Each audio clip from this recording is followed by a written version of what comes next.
नमस्कार स्टूडेंट्स, आपका अपने चैनल पे पुनः स्वागत और अभिनंदन है। आज का हमारा कंटेंट होगा सत्ता के वैकल्पिक केंद्र। समकालीन विश्व राजनीति का ये चैप्टर होने वाला है। राजनीति विज्ञान 12th क्लास की जो पाठ्य पुस्तक है अपना, उसका चैप्टर है सत्ता के वैकल्पिक केंद्र। Alternative centre of power, English में इसको बोलते हैं अल्टरनेटिव सेंटर ऑफ पावर, सत्ता के वैकल्पिक केंद्र। प्यारे विद्यार्थियों, सत्ता शक्ति का वैधानिक रूप होता है। वैकल्पिक केंद्र बने कैसे, यानी सत्ता होती क्या है, उसके वैकल्पिक केंद्र क्यों बने, उसकी आवश्यकता क्यों हुई।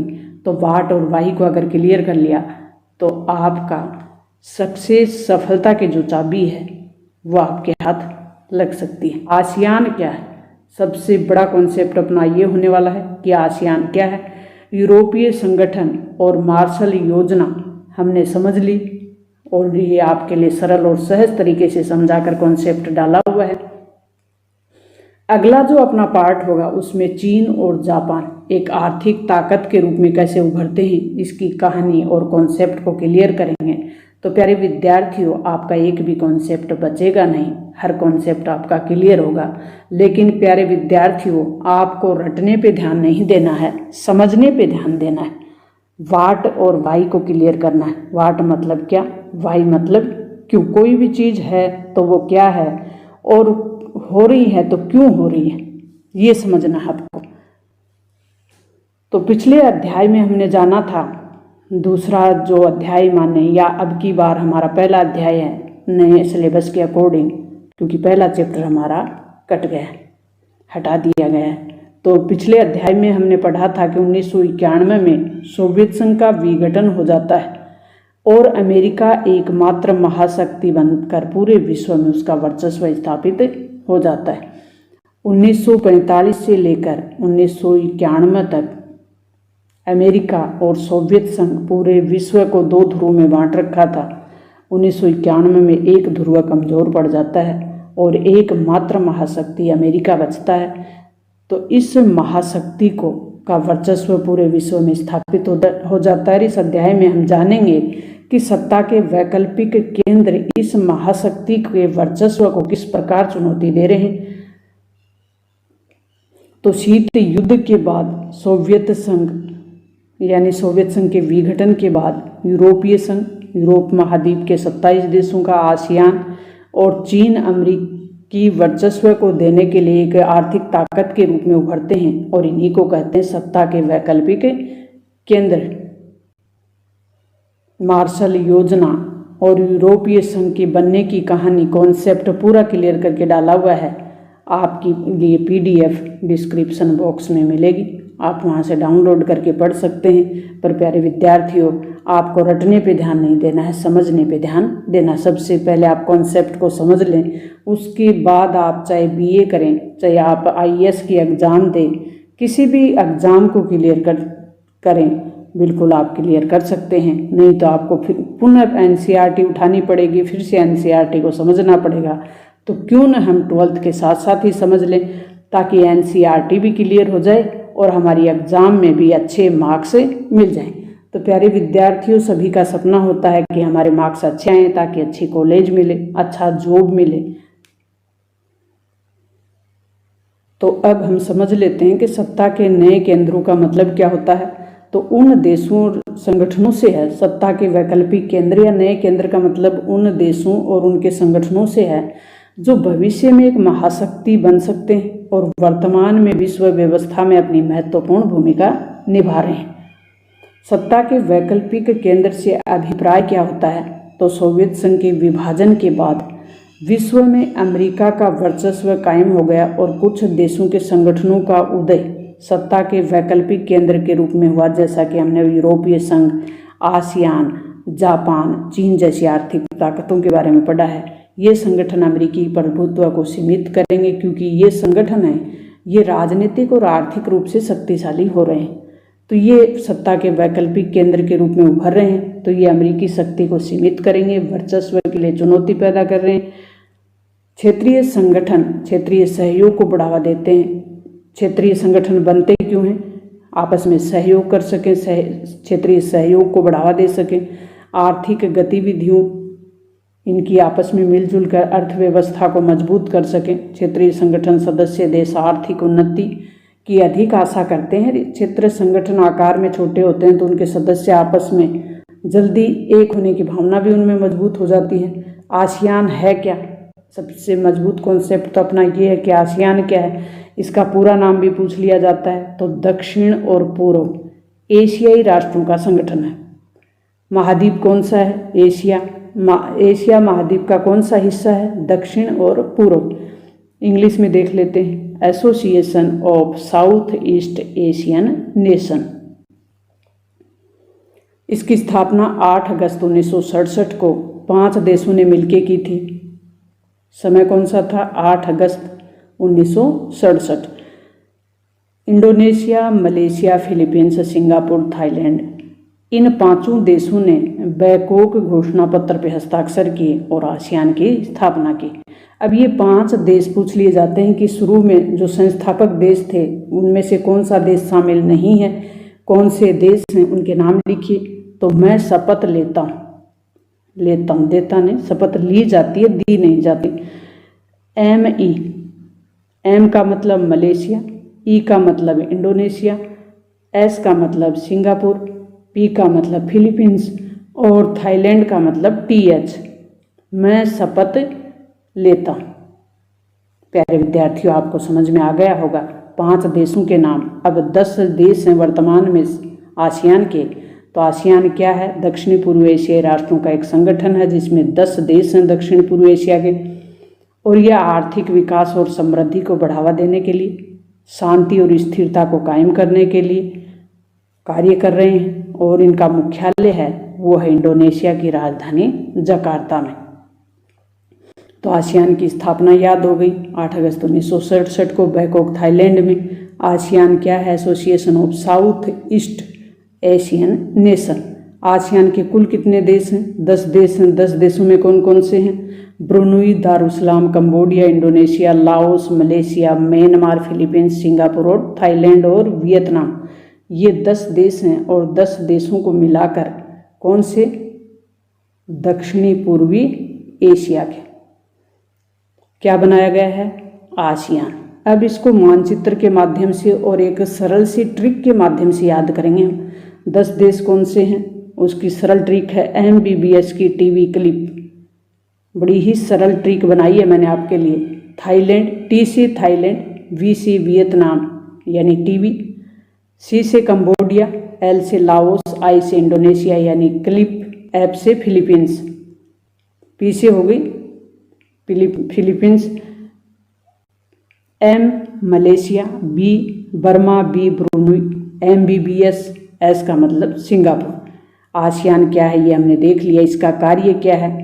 तो आसियान दक्षिण पूर्व एशियाई राष्ट्रों का संगठन है और आर्थिक विकास करना, सामाजिक प्रगति करना, सांस्कृतिक विकास में तेजी लाना, दक्षिण पूर्व एशिया में शांति और सुरक्षा को बढ़ावा देना। इसके लिए 1967 में एक संगठन बना था अंतर्राष्ट्रीय लेवल का, उसका नाम है आसियान। अब हम इसको मानचित्र में देखेंगे।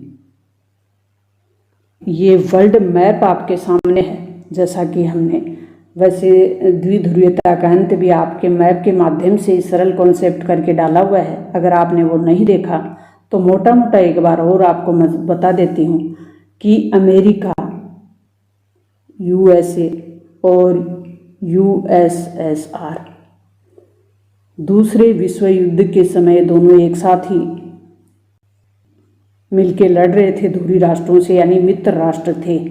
1945 में जापान की हिरोशिमा और नागासाकी में परमाणु बम गिरा दिए जाते हैं अमेरिका द्वारा, और भी कई कारण थे जिसके कारण से सोवियत संघ नाराज हो जाता है। सोवियत संघ 15 देशों का संगठन था और 1945 में दोनों के बीच शीत युद्ध जारी हो जाता है। जर्मनी का 2 भागों में विभाजन हो जाता है। ये यूरोपीय देश, यूरोप महाद्वीप के 27 देशों का संगठन है, वो यूरोपीय यूनियन यानी यूरोपीय संघ है।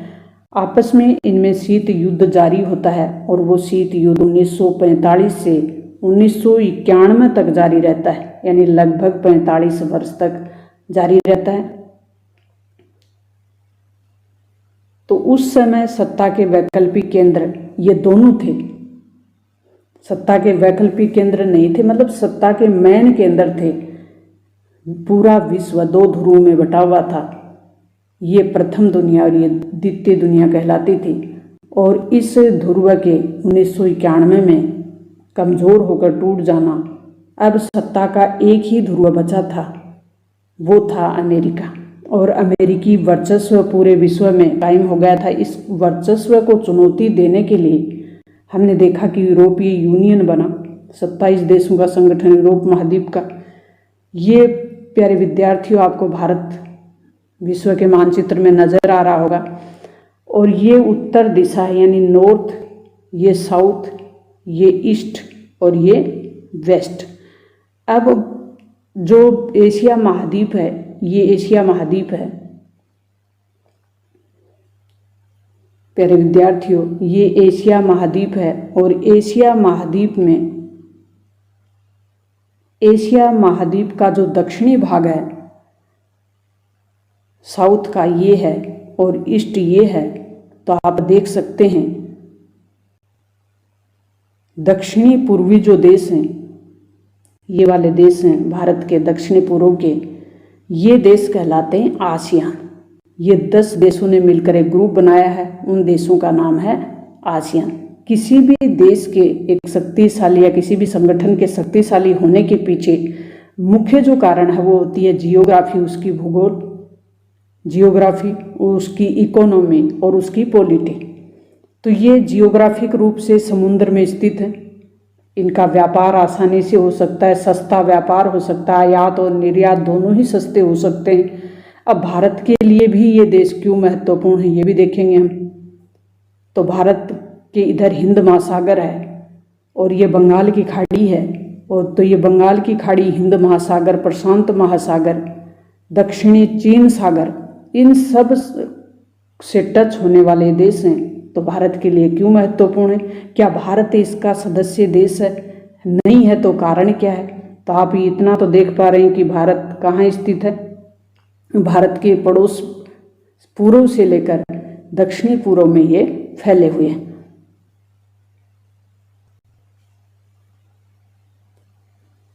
उठता है, क्या भारत आसियान का सदस्य है या भारत आसियान देश है? तो प्यारे विद्यार्थियों, भारत आसियान का सदस्य देश नहीं है। ऊपर हमने टीवी क्लिप के माध्यम से पढ़ा था, MBBS की टीवी क्लिप, उसमें भारत आपको नज़र नहीं आया। तो भारत आसियान का सदस्य देश नहीं है। तो फिर भारत का क्या रोल है या क्या भूमिका है? तो 1992 में यानी 92 में आसियान है वो क्षेत्रीय संवाद भागीदार बना था। भारत आसियान का क्षेत्रीय संवाद भागीदार कब बना? 1992 में। 1995 में पारस्परिक हितों को देखते हुए पूर्ण संवाद भागीदार बन गया था भारत आसियान का। 1996 में भारत क्षेत्रीय मंच यानी ARF का सदस्य बन गया था। आसियान क्षेत्रीय मंच का क्या नाम है? ARF। ARF का पूरा नाम क्या है? आसियान क्षेत्रीय मंच। कब भारत इसका सदस्य कब बना? 1996 में। भारत आसियान का सदस्य क्यों नहीं है, प्रश्न ये उठता है। तो भारत की जो भौगोलिक स्थिति है वो दक्षिणी एशिया में है, और ये जो देश हैं ये दक्षिणी पूर्व एशिया के देशों का संगठन है। भारत के लिए आसियान क्यों महत्वपूर्ण है? तो हमने नीचे देखा था कि भौगोलिक रूप से जो आसियान के जो देश हैं वो बहुआयामी महत्व रखते हैं भारत के लिए, और इसमें राजनीतिक हो, आर्थिक हो, रणनीतिक हो, सांस्कृतिक पहलू हो, वो सभी शामिल हैं। आर्थिक रूप से यानी इन देशों के साथ भारत आसानी से व्यापार कर सकता है, क्योंकि समुद्री मार्ग से व्यापार सस्ता होता है। रणनीतिक यानी भारत के जो हिंद महासागर से, बंगाल की खाड़ी से या दक्षिणी चीन सागर से भारत के जो पड़ोसी देश हैं वो भारत के लिए सुरक्षा का काम करते हैं। सांस्कृतिक, इन देशों के साथ भारत के सांस्कृतिक संबंध भी हैं।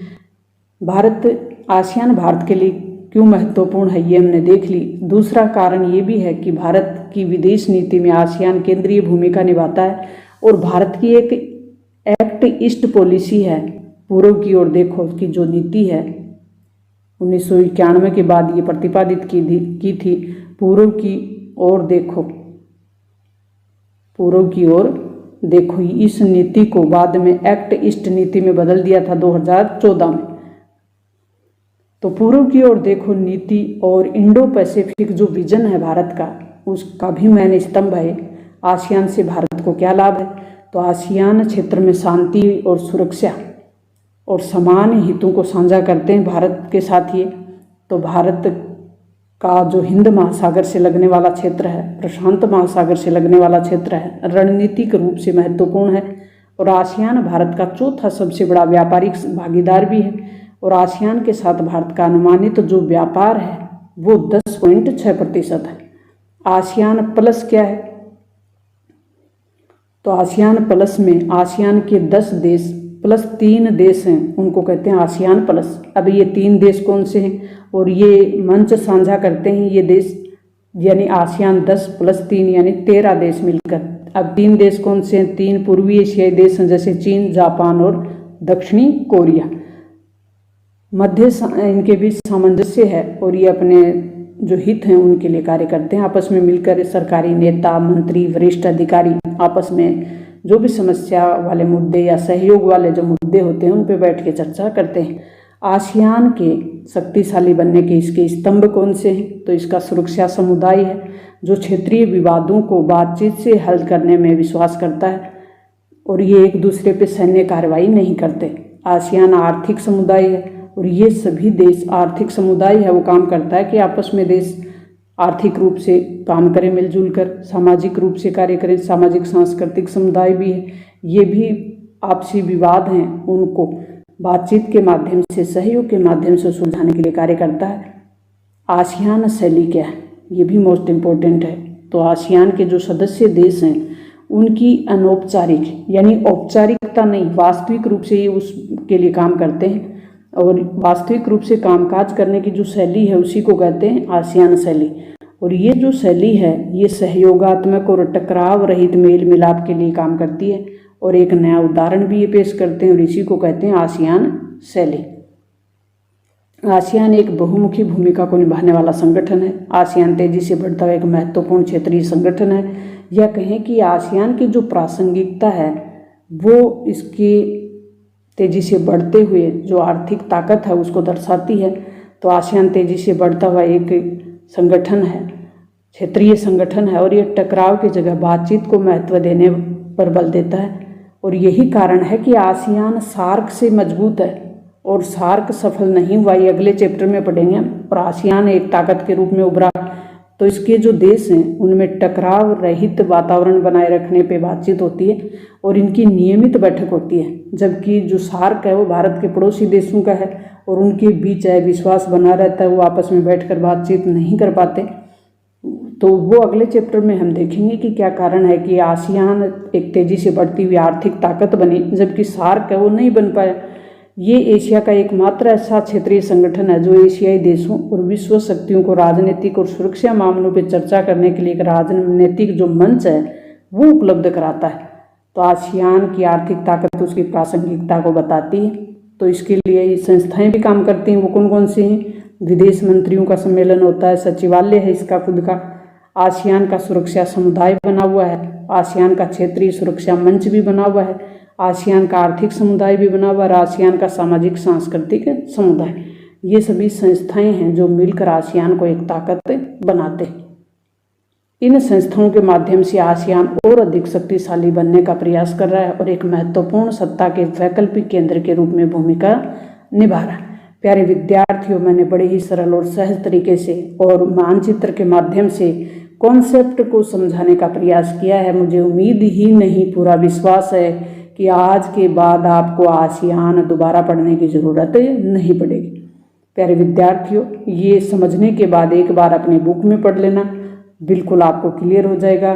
चाहे वो कॉलेज लाइफ हो, चाहे कंपटीशन लाइफ हो, चाहे आप अभी एग्ज़ाम के लिए तैयारी कर रहे हो, पूरे में से पूरे मार्क्स आपके आएंगे, ये मेरा पूरा विश्वास। तो मिलते हैं इसी प्रकार के कॉन्सेप्ट को क्लियर करने के लिए। चैनल पे नए तो चैनल को सब्सक्राइब कर लें, दोस्तों के साथ शेयर करें, ज़्यादा से ज़्यादा लाइक करें। Thanks, all the best.